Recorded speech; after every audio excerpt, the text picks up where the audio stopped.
اور میں نے اپنے باپ سے عہد کیا ہے 10 محرم کے دن جب میں نے اپنے والد گرامی سے بیعت کے لیے کہا تو 2 سال 3 سال ٹالتے رہے.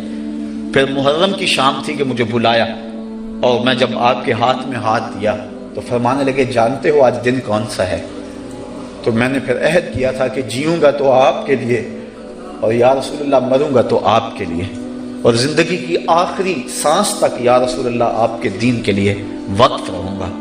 اور الحمدللہ مجھے فرمانے لگے کہ طمع نہیں کرنا، اگر کوئی محبت سے پیش کرے تو منع نہیں کرنا، اور جب پھر لے لو تو پھر جمع نہیں کرنا. یہ ساری زندگی میں رات کو آتا تھا نا جب درس قرآن سے، کبھی بھی ایسا نہیں ہوا تھا کہ میں ابا جی سے اجازت کے بغیر گیا ہوں. آج میں پہلی مرتبہ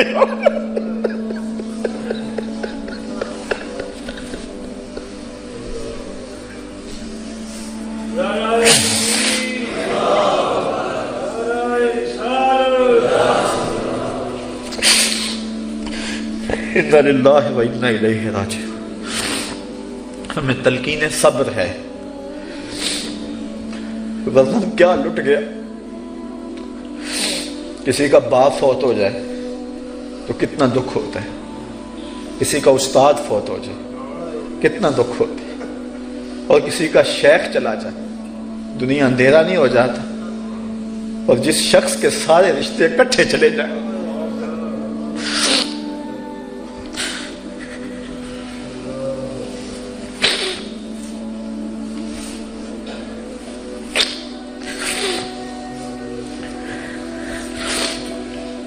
میں جب بھی آیا ہوں رات 3 بجے آیا ہوں، 4 بجے آیا ہوں، 2 بجے آیا ہوں، ان کی آنکھیں میری منتظر رہتی تھی.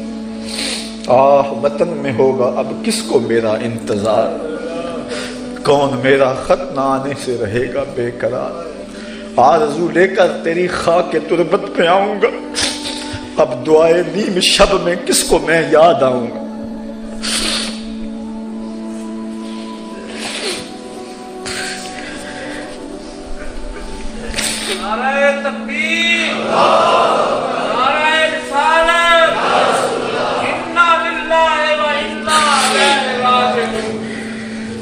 حیف در چشم زدن صحبت یار آخر شد، روئے گل سیر ندیدم و بہار آخر شد.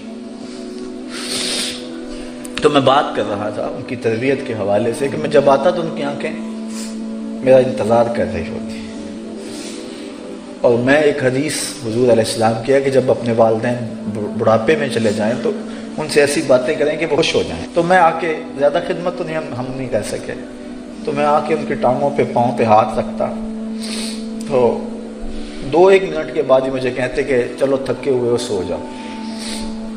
تو میں جا کے سو جاتا. میری والد گرامی کی چارپائی کے بالکل ساتھ چارپائی تھی. میرا یہ خیال ہوتا میں ان کو نہیں دیکھوں گا، ان کی نگاہیں تو میرے اوپر پڑتی رہیں گی. تو میں نے کہا اچھا آپ ایک دن ایسا ہو، میں نے کہا پہلے آپ سوئیں. تو کہتے ٹھیک ہے. یہ تقریباً 6-4 ماہ کی بات ہے. تو میں چارپائی کے اوپر جھکا ہوا، تو میں نے کہا پہلے آپ سوئیں. کہتے ٹھیک. میں نے کہا ابا جی آنکھیں بند کریں. ابا جی آنکھیں بند کر. اب میں خاموش ہو گیا. ابا سمجھے کہ چلا گیا. آنکھیں کھولی تو میں کھڑا تھا تو جلدی سے آنکھیں بند کر لی. تو پھر ہنسنے لگے اور آنکھیں نہیں کھول رہے بس ہنسی جا رہے کہ میں کھولی اور یہ سامنے. اس کے بعد تھوڑی دیر کے بعد پھر آنکھیں کھول لی. تو میں نے کہا آپ نے پھر کھول لی؟ تو رو پڑے کہنے لگے تجھے دیکھنے کے لیے کھولی.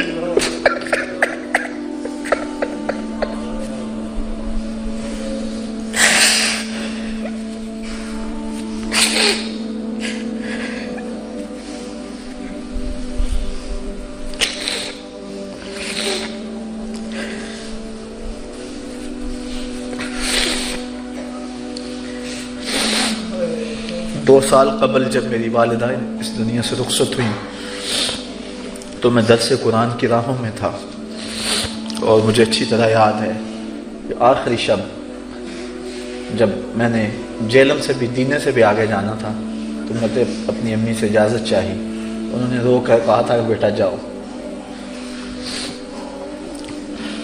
جمعۃ المبارک پچھلے جمعہ کو میں ابا جی سے اجازت لے کر جب کینٹ جمعے کے لیے جانے لگا تو ان کے چہرے پہ مسکراہٹ پھیل گئی اور بہت زیادہ خوش ہوئے.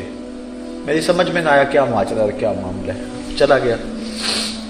اس کے بعد پچھلے جمعۃ المبارک کو میں نے عصر کے بعد کاموں کی میں گفتگو کرنی تھی.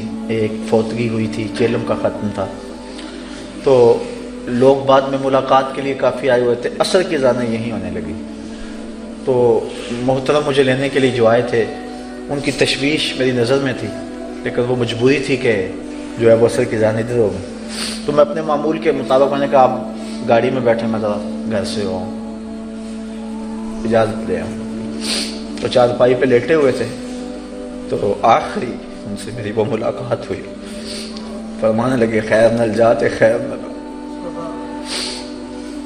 میں چلا گیا لیکن طبیعت میں اداسی تھی.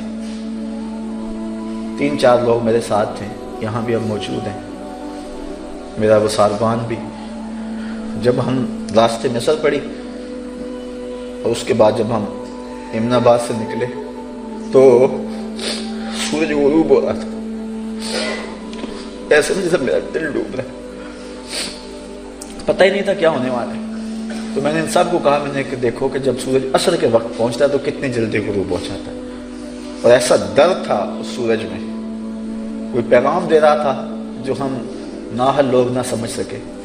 شاید اس کا پیغام کچھ سمجھنے والا ہوتا تو وہاں سے پلٹ آتا، لیکن میرا یہ مقصود تھا کہ جب میرے والد گرامی کی آخری سانس آئی تو اس وقت میں درس قرآن دے رہا تھا. میرے مالک، زندگی میں نے جو بھی کمائی کی، اگر تجھے کوئی قبول ہے میں سب کچھ اپنے باپ کے نامہ اعمال کے سپرد کرتا ہوں. اے اللہ ان کے درجے بلند فرما دے. آپ نے کہا تھا میری قبر کچی بنانا اور میری تعریفیں نہ کرنا. یہ جو باتیں کی ہیں یہ اس کرو محاسن موتاکم، حضور نے فرمایا اپنے فوت شدگان کی اچھی خصلتیں اور خوبیاں بیان کرو. یہ اس کے تحت میں کچھ باتیں بیان کی ہیں. اللہ تعالیٰ انہیں اپنے جوار رحمت میں جگہ دے. اکیلا میں نہیں، زمانے نے دیکھا کہ جب ان کا جنازہ اٹھا شہنشاہ ہفت تکلیم کو بھی وہ اعزاز نہیں ملا ہوگا جو میرے باپ کو ملا تھا. ہر دل دکھ سے بھرا تھا، ہر آنکھ پر نم تھی. اور اس وقت جب جنازہ اٹھا تو میں اس ڈر سے کہ کہیں واویلا پیدا نہ ہو جائے اور شریعت کی کوئی حد نہ ٹوٹ جائے جس پہ ساری زندگی میرے باپ نے پہرا دیا، کہیں اس کا نقصان نہ ہو جائے. ورنہ میرے دل میں بات آ رہی تھی کہ میں بلند آواز سے کہوں کہ لوگوں دیکھو میرے پیا کی بارات جا رہی ہے. اور ایسے ہی منظر تھا. اور اقبال کا وہ شعر، اگر آپ جس نے میرے شیخ کی زیارت کی ہے، اقبال کا وہ شعر اور پھر اس زیارت کے منظر کو سامنے لائے کہ اقبال نے کہا تھا نشان مرد مومن بات و گوئم، چون مرگ آئے تبسم بر لب اوست. تجھے اللہ کے بندے کی نشانی بتاؤں، جب موت آتی ہے اس کے چہرے پہ مسکراہٹ پھیل جاتی ہے، چونکہ وہ اپنے یار کو ملنے جو جا رہا ہوتا ہے. تو وہ مسکراہٹیں آخری دم تک ان کے چہرے پہ رہی. جن لوگوں نے لحد میں اتارا، جن لوگوں نے جنازے کو کندھا دیا، جن لوگوں نے جنازہ پڑھا، مجھے متعدد سے مراد سینکڑوں نہیں، درجن کے قریب لوگوں نے مجھے یہ کہا ہے. شاید مشاہدات کئیوں کے ہوں، لیکن بات جہاں تک مجھے پہنچا ہے وہ درجن سے کم لوگ ہیں. انہوں نے کہا ہے کہ جس نے جنازہ پڑھا وہ کہتا ہے میری عبادتیں ڈبل ہو گئی. کوئی کہتا ہے پنجگانہ نماز تو میسر تھی لیکن اب تہجد کے سجدے بھی مل گئے. الحمدللہ یہ ہے ان کا فیضان. دعا کرو کہ اللہ تعالیٰ ان کے نقوش پاک کی برکتیں ہمیں نصیب فرمائے. جب آپ کو لحد میں اتارا جا رہا تھا تو اس وقت میرے دل میں جو دعا تھی جو لبوں پہ آنا چاہ رہی تھی، لیکن میں دل میں ہی مانگتا رہا چونکہ وہاں ہجوم و رش. تو میں نے کہا تھا مالک میں اور کچھ نہیں مانگتا، جس طرح سے میرے والد نے زندگی گزاری مجھے ایسی ستھری زندگی عطا فرما دی، پاکیزہ زندگی جس میں تصنع نہیں تھا، جس میں ریاکاری نہیں تھی، جس میں بناوٹ نہیں تھی، جس میں غرض اور لالچ کا زندگی بھر میں کوئی پہلو نہیں آیا تھا. ذرا تصور تو کرو، ایک شخص ہے، اس کی 8 بیٹیاں، ان کی شادی ہونی ہے، 2 بیٹے ہیں، اور وہ جو ہے وہ 70 اور 80 کے پیٹے میں ہے، اور کاروبار بھی بالکل جو ہے وہ چند ہزاروں پہ مشتمل ہے، لیکن اس کے باوجود بھی جو ہے وہ اپنے دامن کو غرض سے اور لالچ سے پاک رکھے ہوئے ہے، اور دنیا کی دولت کی طرف نظر اٹھا کر بھی نہیں دیکھتا۔ اپنی حویلی بیچ لیتا ہے، اپنی بھینسیں بیچ لیتا ہے، سب کچھ بیچ لیتا ہے، اور کبھی جو ہے وہ اس حوالے سے ان کے دل میں کبھی کوئی بات تک بھی نہیں آئی تھی۔ اور مجھے ایک دن جس کے لیے میں بات سنانے لگا، پھر بات دوسری سمجھ نکل گئی کہ میں رات کو آیا، میں ٹانگیں دبانے لگا تو مجھے کہنے لگے کہاں سے آئے ہو؟ تو میں کہا کرتا تھا درس قرآن سے، تو خوش ہو جاتے قرآن کا نام سن کر۔ تو مجھے پھر فرمانے لگے کسی سے کچھ لیتے تو نہیں ہو، مانگتے تو نہیں ہو؟ اللہ اکبر۔ میں نے کہا ابا جی آپ کی تربیت کا اثر ہے، کبھی دل میں بھی نہیں آیا۔ یہ اللہ کا فضل ہے، اتنا آسان کام نہیں ہے، بڑا مشکل کام ہے۔ جب ضروریات منہ کھولے کھڑی ہوں اور حالات کا جبر اور مہنگائی کا طوفان ہو تو اس وقت جو ہے وہ یہ کام بڑے مشکل ہو جاتے ہیں، لیکن ہمارے سامنے ان کی زندگی ہے۔ انہوں نے انتہائی کٹھن حالات کے اندر بھی جو ہے وہ اس معاملے کو جو ہے وہ رکھا، اور شیخ طریقت اور پیر کامل کا جو اصل روپ تھا، اور وہ جو حجازی فقر ہے جس کا تصور اقبال نے پیش کیا، اور مرد درویش کی جو علامتیں پیش کی ہیں، ہم نے وہ ساری علامتیں اپنے شیخ میں دیکھی۔